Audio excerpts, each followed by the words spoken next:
안녕하세요. 여의도 워킹맘입니다. 제가 이전 영상에서 비과세 연금에 비과세 한도 요건을 꽉꽉 채워서 저 150만원, 남편 150만원씩 넣고 있다고 이야기 드린 적이 있습니다. 왜 첫 번째 선택으로 연금저축 펀드가 아닌 비과세 변액연금보험을 선택했는지 말씀드려 보려고 해요. 제가 은퇴 준비를 고민하고 공부하면서 나온 결론인데요. 저희 부부는 개인연금으로 각각 500만원씩 월 1000만원을 세팅할 계획이기 때문에 이 전략이 더욱더 알맞다고 생각을 했습니다. 국민연금과 회사에서 가입한 퇴직연금은 플러스 알파의 개념으로 생각하려고 합니다. 은퇴 이후에는 세금과 건강보험료의 부담을 줄이는 것이 중요하다라고 생각이 드는데요. 준비 시점부터 이 부분을 고려해서 설계해야 합니다. 추가로 이런 기능도 있습니다. 우리 부부가 다 쓰고도 남게 된다면 그 돈은 어떻게 될까요? 바로 자녀와 손주에게까지 물려줄 수가 있습니다. 내 연금으로 나의 노후에 이어서 자녀의 노후를 책임지고 심지어 손주에게까지 물려주는 것, 꿈 같은 이야기라고요.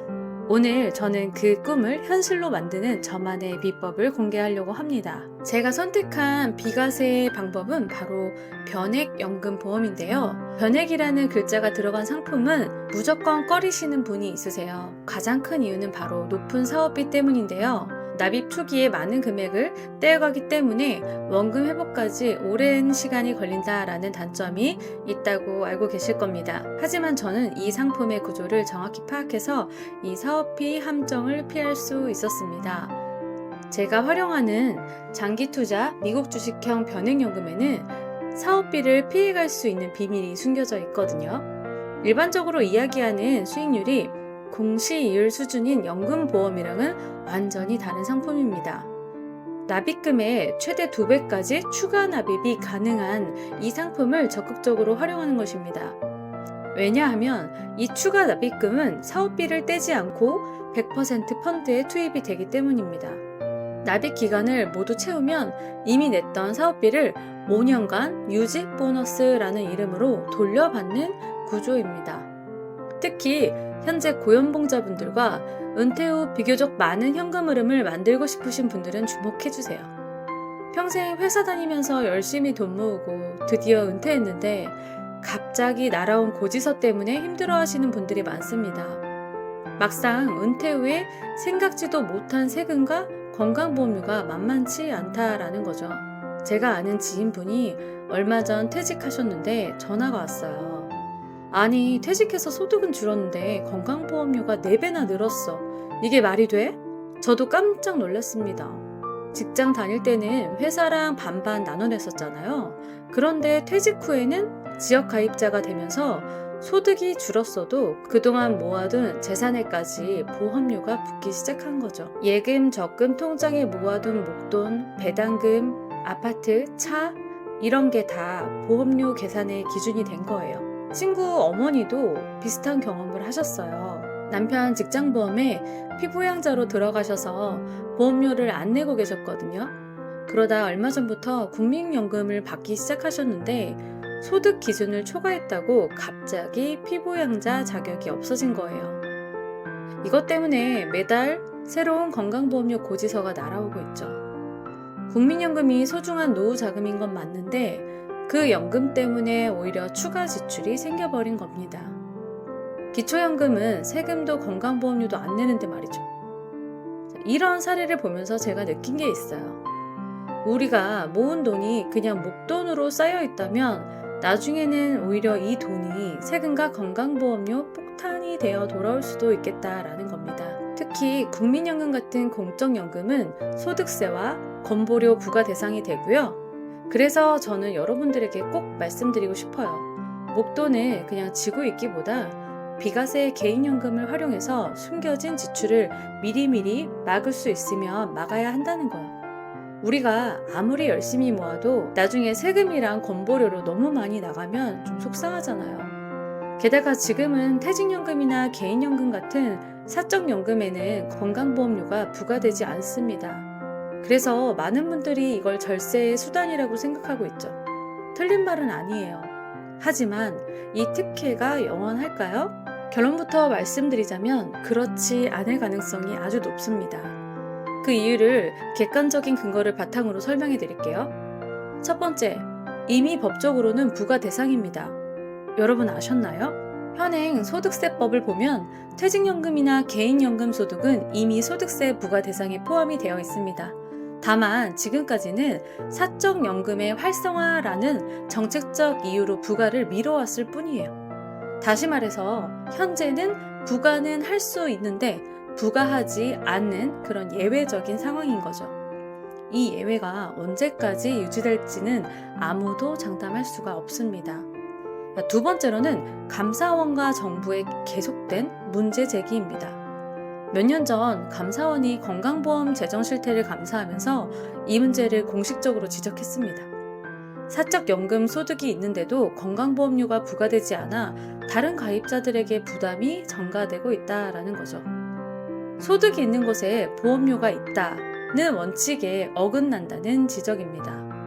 이에 대해서 보건복지부와 건강보험공단은 중장기적으로 검토하겠다라는 입장을 여러 차례 밝혔습니다. 지금 당장 부과하면 사회적 혼란이 크니까 천천히 준비하겠다라는 뜻이죠. 그러면 언젠가는 부과할 가능성이 있다는 것을 인정한 거나 마찬가지가 아닐까요? 세 번째로는 건강보험 재정 악화와 형평성 문제입니다. 건강보험료는 지금도 계속해서 오르고 있고 인구 고령화로 재정 악화는 더욱 심해질 겁니다.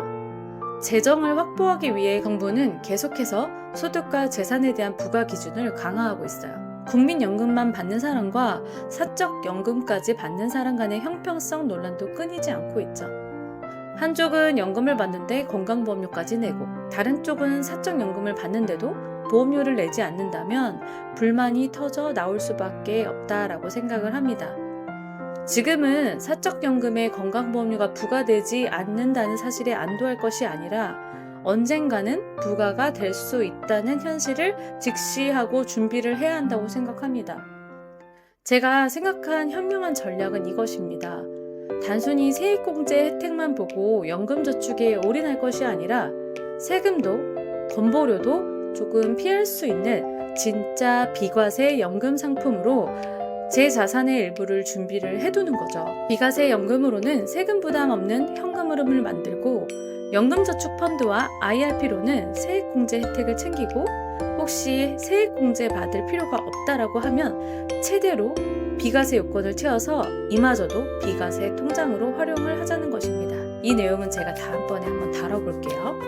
자, 이렇게 이중 전략을 쓰게 되면 평균 이상의 현금 흐름을 생각하시거나 고소득자 분들에게 최적의 해답이 될 수 있다고 생각해요. 세금에 대해서 한번 예시를 들여서 설명을 해보도록 할게요. 연금저축펀드나 IRP는 은퇴 이후에 연금으로 받으면 연금소득세가 붙습니다. 연금소득세는 저율로 과세됩니다. 55세에서 70세 미만은 5.5%, 70세에서 80세 미만은 4.4%, 80세 이상은 3.3%, 즉 나이가 들수록 세율이 낮아지는 구조예요. 그래서 은퇴 후에도 안정적으로 세금을 절약할 수 있죠. 그런데 여기서 주의해야 될 게 있어요. 만약 한꺼번에 목돈으로 빼버리거나 중간에 계좌를 해지한다면 어떻게 될까요? 이때는 기타소득세 16.5%가 적용이 돼요. 세율이 확 올라가기 때문에 반드시 연금 형태로 받는 게 유리합니다.